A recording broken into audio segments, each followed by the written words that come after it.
Hello friends, welcome to the channel. हमारे इस YouTube channel में आप सभी का बहुत बहुत स्वागत है। फ्रेंड्स, हम बिना देरी किए अपने टॉपिक पे आते हैं। जैसा कि हमने हमारे पिछले लेक्चर में हमारे अगले चैप्टर कार्बनिक रसायन को शुरू कर दिया था। हमने इंट्रोडक्शन देखा था कार्बनिक रसायनों का, कुछ इतिहास देखा था उनके संबंध में, और ये जाना था कि कार्बनिक रसायन की प्रमुख विशेषताएं या उनसे जुड़े कुछ खास तथ्य क्या हैं। और हमने ये भी कहा था कि हम अपने अगले लेक्चर में कार्बनिक यौगिकों का अध्ययन करेंगे। तो फ्रेंड्स, आज के लेक्चर में हम कार्बनिक यौगिकों का अध्ययन करेंगे जो प्रमुख हैं और जहां से प्रश्न बनते हैं। आई होप आपको वीडियो पसंद आएगा और आपके लिए यह हेल्पफुल होगा, इसके लिए तो हमें पूर्णतः विश्वास है। तो आप बिना देरी किए हमारे वीडियो को पहले लाइक कर लें, शेयर कर लें, उसके बाद बिना स्किप किए लगातार अंत तक देखते रहें और अंत में कमेंट बॉक्स में अपना कमेंट अवश्य दर्ज करें। तो चलिए आज का लेक्चर हम शुरू करते हैं। आज हम कार्बनिक रसायन में कार्बनिक यौगिकों का अध्ययन करने वाले हैं।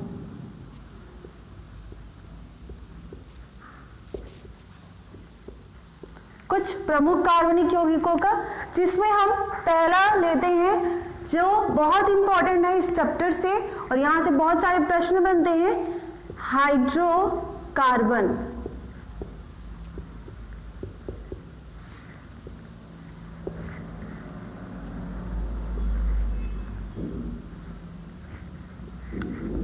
ये पहला यौगिक नहीं है, ये यौगिकों का एक समूह है जिसमें हाइड्रोजन और कार्बन होते हैं। फ्रेंड्स, यहां हम नाम देख रहे हैं हाइड्रोकार्बन। यहां से आपको कुछ समझ में आ रहा है, हाइड्रोकार्बन। हाइड्रो अर्थात हाइड्रोजन, कार्बन तो पूरा ही लिखा है, अर्थात ऐसे यौगिक जिनमें हाइड्रोजन और कार्बन ही मिलकर बने होते हैं उन्हें हाइड्रोकार्बन कहते हैं। तो इसके बारे में देखिए, तो सबसे पहले हाइड्रोजन प्लस कार्बन, इनसे मिलकर जो बनते हैं यौगिक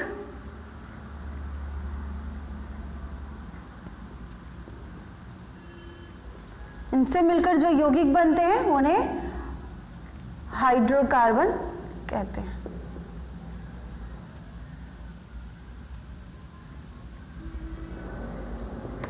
ठीक है फ्रेंड्स, और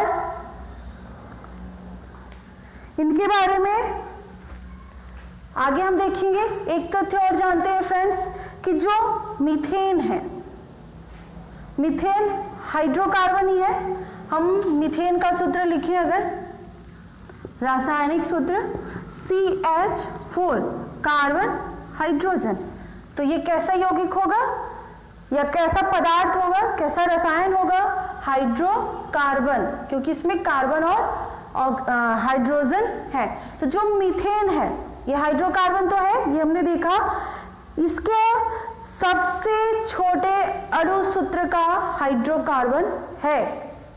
अणु सूत्र अर्थात ये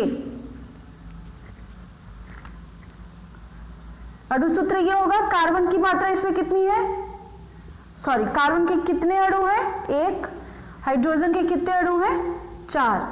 तो कार्बन का 1, हाइड्रोजन का 4, यही अणु सूत्र है CH4 का। और ये अणु सूत्र सबसे छोटा है। जितने भी हाइड्रोकार्बन देखे जाएंगे या जितने भी हाइड्रोकार्बन के उदाहरण होंगे फ्रेंड्स, उनमें ये सबसे कम अणु सूत्र का है। और ये आप जरूर ध्यान रखिएगा, ये परीक्षा की दृष्टि से बहुत महत्वपूर्ण है। सबसे कम अणु सूत्र वाले हाइड्रोकार्बन का नाम क्या है? तो क्या है? मीथेन, जिसका रासायनिक सूत्र होगा CH4 और अणु सूत्र होंगे कार्बन का 1, हाइड्रोजन का 4। ये हाइड्रोकार्बन के संबंध में दो मुख्य तथ्य आगे हम देखते हैं इसके बारे में। फ्रेंड्स, जो हाइड्रोकार्बन होते हैं वो 3 प्रकार के होते हैं, मुख्य रूप से 3 प्रकार के होते हैं, और भी प्रकार है हम देखेंगे। तो पहले मुख्य 3 प्रकारों को देखते हैं।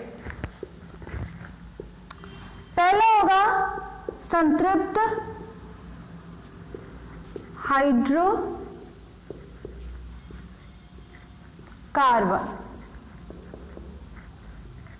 और दूसरा होगा असंतृप्त हाइड्रोकार्बन,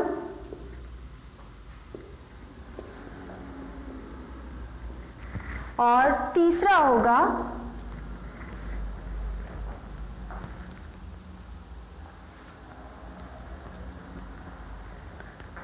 एरोमेटिक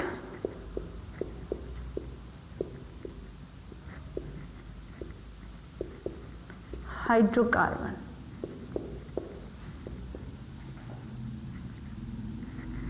ये मुख्य रूप से 3 प्रकार है।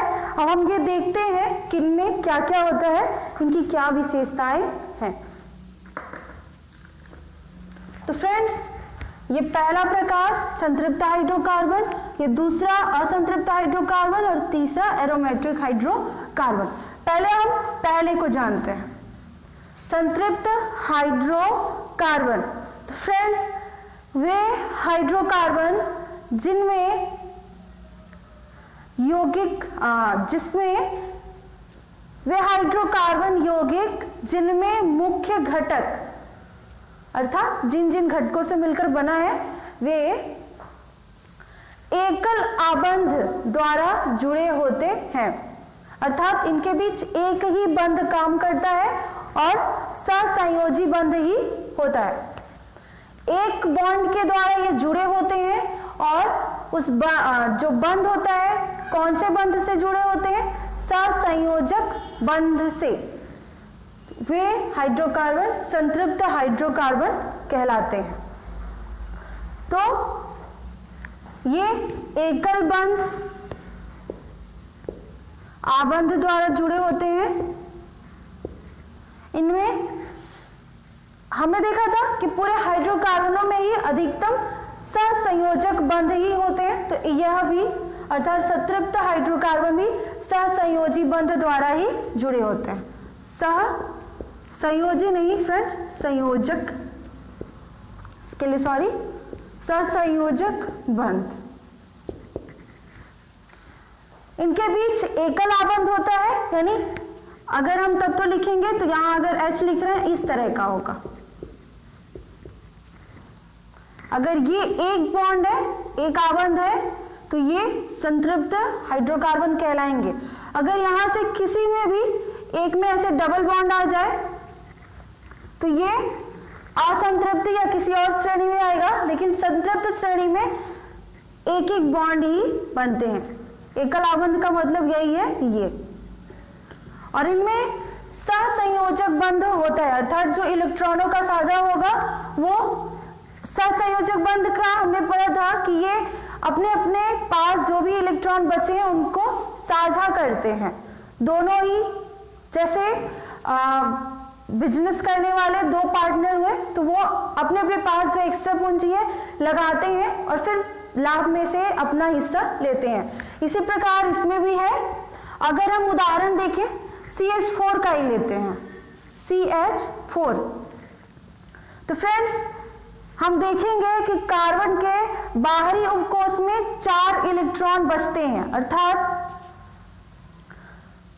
बाहरी उपकोष में 4 इलेक्ट्रॉन है, उसे 2 इलेक्ट्रॉन की जरूरत है, अर्थात 2 इलेक्ट्रॉन की कमी है।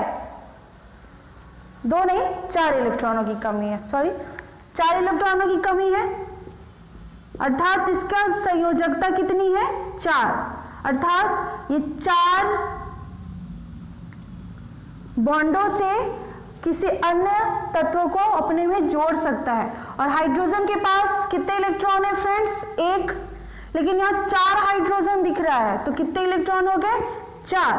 और इनमें से तो बाहरी कक्ष में ही होंगे सभी इलेक्ट्रॉनों, सभी हाइड्रोजन के अलग अलग अगर हम उपकोष देखें तो पहले उपकोष में एक एक इलेक्ट्रॉन हो जाएंगे और हर एक के लिए जैसे कि 4 हाइड्रोजन हम बनाएंगे।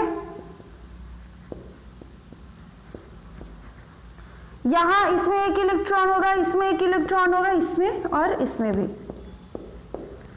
जबकि पहली कक्षा में भी अर्थात एस उपकक्ष में भी अधिकतम 2 इलेक्ट्रॉन हो सकते हैं, अर्थात एक इलेक्ट्रॉन की जरूरत यहाँ है, एक इलेक्ट्रॉन की यहाँ, एक इलेक्ट्रॉन की यहाँ, एक इलेक्ट्रॉन की यहाँ।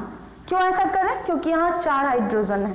तो टोटल कितने इलेक्ट्रॉनों की जरूरत है हाइड्रोजन को? यहाँ H4 को -4 और इसे भी 4 की जरूरत है, या ये कहें कि 4 एक्स्ट्रा है पहले उपकोष के बाद। तो ये अपने एक एक इलेक्ट्रॉन यहां रखेगा,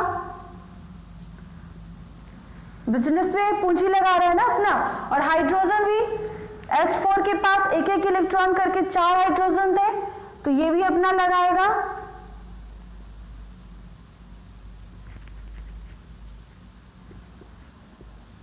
तो हाइड्रोजन भी अपना जो एक एक इलेक्ट्रॉन है उसके पास उसे देगा। तो हाइड्रोजन, इस हाइड्रोजन के पास एक इलेक्ट्रॉन था, ये दिया, इसके पास एक था, ये भी दिया, इसके पास एक था, ये दिया, इस हाइड्रोजन के पास एक था, ये भी दिया। 4 हाइड्रोजन हमने लिया है। कार्बन, कार्बन के पास 4 इलेक्ट्रॉन थे, तो वो एक यहाँ, एक यहाँ, एक इस हाइड्रोजन के पास और एक इस हाइड्रोजन के पास। अब सहसंयोजक बंध, इसमें क्या होगा? हाइड्रोजन इससे ये इलेक्ट्रॉन ले लिया तो इसके पास 2 इलेक्ट्रॉन हो गए, क्योंकि यहां एक इलेक्ट्रॉन की जरूरत थी ना हाइड्रोजन को। यहां से भी एक इलेक्ट्रॉन ले लिया कार्बन का, एक खुद का, तो यहां भी हो गए। इसी प्रकार यहां भी और इसी प्रकार यहां भी, अर्थात हाइड्रोजन अपनी संयोजकता कोष को परिपूर्ण कर लिया। अब कार्बन की बारी। तो कार्बन क्या करेगा? अब कार्बन के पास यहां 2 तो है पहले उपकोष में और 4 उसने पूंजी लगाई थी, यानी 1 2 3 4 यहां लगाया है और एक एक हाइड्रोजन का ले लेगा। तो यहां से इस तरह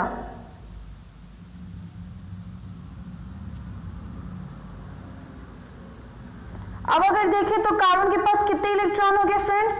1 2 3 4 5 6 7 8 और पहले उपकोष में 2 इलेक्ट्रॉन थे ही। कार्बन में पहले उपकोष में 2 इलेक्ट्रॉन थे, दूसरे में कितने होते हैं फ्रेंड्स? हमने देखा था 2 8 8 18 36 इस तरह से होते हैं क्रम। आप वाउ नियम में भी देखें तो इस तरह प्रकार से आएंगे। तो दूसरे में कितने अधिकतम इलेक्ट्रॉन होते? 8, और ये 8 इलेक्ट्रॉन प्राप्त कर लिया। 4 पहले से थे, 4 हाइड्रोजन के साथ पूंजी लगाया और लाभ में प्राप्त हो गया। और अब ये भी अपने आप को शांत कर लिया, अर्थात इसे जितने इलेक्ट्रॉनों की जरूरत थी इसे भी प्राप्त हो गया। तो यही बंध होता है सहसंयोजक बंध। दो तत्व हैं, दोनों के पास जितने की कमी है उसे पूरा करने के लिए जो उनके पास एक्स्ट्रा है, अर्थात जिनके लिए उन्हें बॉन्ड नहीं मिल पा रहा, उसे वो पूंजी लगाएंगे और फिर जब लाभ प्राप्त होगा तो उसे दोनों विभाजित कर लेंगे। ये सहसंयोजक बंध है। तो जो संतृप्त हाइड्रोकार्बन है, या फ्रेंड्स हमने भी पिछले लेक्चर में देखा था कि हाइड्रोकार्बन, सभी हाइड्रोकार्बनों में अधिकतम ऐसा होता है कि उनमें सहसंयोजक बंध ही होता है, यानी इसी प्रकार इलेक्ट्रॉनों को वो साझा करते हैं। एकल आबंध तो हमने देखा किस प्रकार से सहसंयोजक बंध के द्वारा जुड़े होते हैं। किनका हम पढ़ रहे हैं? संतृप्त हाइड्रोकार्बन का। इनका संख्या निकालने के लिए जो सूत्र होगा वो क्या होता है? संतृप्त हाइड्रोकार्बनों का CnH2n+2। ये संतृप्त हाइड्रोकार्बनों के लिए सूत्र है और n की जगह संख्या होगी। अगर एक परमाणु के लिए है तो 1, 2 परमाणु के लिए है तो 2, 3 के लिए है तो 3, n की जगह हम वो रखेंगे और मान निकल आएगा। तो संतृप्त हाइड्रोकार्बन के लिए सूत्र क्या है? CnH2n+2। और संतृप्त हाइड्रोकार्बनों को ही एल्केन कहते हैं फ्रेंड्स।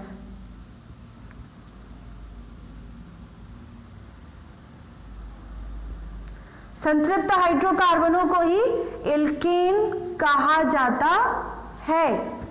तो ये इतना रहा फ्रेंड्स संतृप्त हाइड्रोकार्बन के बारे में। आई होप आपको समझ में आया होगा और अच्छे से समझ में आया होगा। यदि थोड़ा भी डाउट है तो आप यहीं से वीडियो को पीछे ले जाएं और पुनः देखें ध्यानपूर्वक, आपको जरूर समझ में आ जाएगा। आगे हम दूसरा प्रकार देखते हैं हाइड्रोकार्बन का, अर्थात असंतृप्त हाइड्रोकार्बन।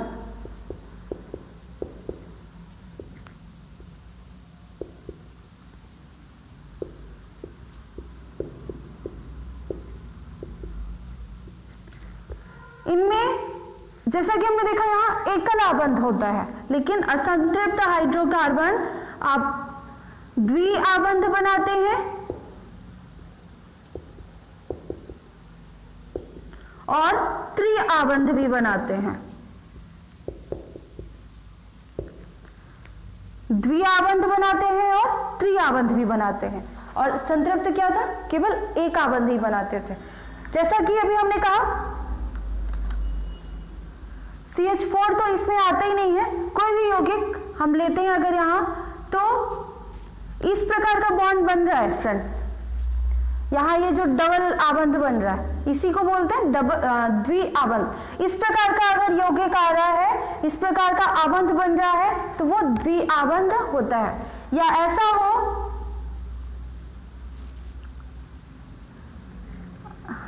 ये सूत्र कंप्लीट नहीं है। हमने अभी देखा था कि कार्बन की संयोजकता कितनी होती है, 4, अर्थात वो 4 तरफ से तत्वों को जोड़ सकता है। 2 तरह से तो यही जोड़ ले रहा, ये 3 हो गया, ये 4 हो गया, इस तरह से जोड़ेगा। त्रिआबंध में क्या होगा, 3 आबंध बन जाएंगे। यहां देख रहे हैं फ्रेंड्स, 1 2 3। एकल वाले में क्या था, इस तरह था, तो 1 हो गया, यहां 2 हो गया, यहां 3 हो गया, यहां 4 हो गया। द्वि वाले में यहां 2 बॉन्ड, 2 लाइनें थी, तो 2 यहां का हो गया, 1 3 1 4। अब यहां 3 हो गया, 1 2 3, तो 1 यहां से जोड़ लेगा बस। अर्थात कार्बन की संयोजकता 4 है तो वो 4 तरह से जोड़ेगा। अब बंध अगर कम ज्यादा होते हैं तो उस तरह का ये आकृतियां चेंज होंगी। तो असंतृप्त हाइड्रोकार्बन द्विआबंध भी बनाते हैं और त्रिआबंध भी बनाते हैं, यानी ये दोनों प्रकार के। और सहसंयोजक बंध द्वारा ही जुड़ते हैं, ये तो पूरे हाइड्रोकार्बन में ही होता है। तो ये डिफरेंस किसी में नहीं है, सहसंयोजक बंध द्वारा ही बनते हैं। अब हम इनके सूत्र की बात करें, यहां हमने देखा था ना सूत्र, तो जो द्विआबंध वाले का सूत्र होता है CnH2n, ये सूत्र होता है CnH2n। और त्रिआबंध के लिए सूत्र क्या होगा, CnH2n-2। तो संतृप्त हाइड्रोकार्बन के लिए CnH2n+2, असंतृप्त के द्विआबंध में CnH2n और त्रिआबंध के लिए CnH2n-2। अब इनका नाम देखते हैं क्या क्या होते हैं। तो द्विआबंध वाले को फिर कहते हैं एल्कीन और त्रिआबंध वाले को बोलते हैं एल्काइन। तो एल्केन का सूत्र क्या हुआ, CnH2n+2, जिसे संतृप्त हाइड्रोकार्बन भी कहते हैं, और ये एकल आबंध से जुड़े होते हैं।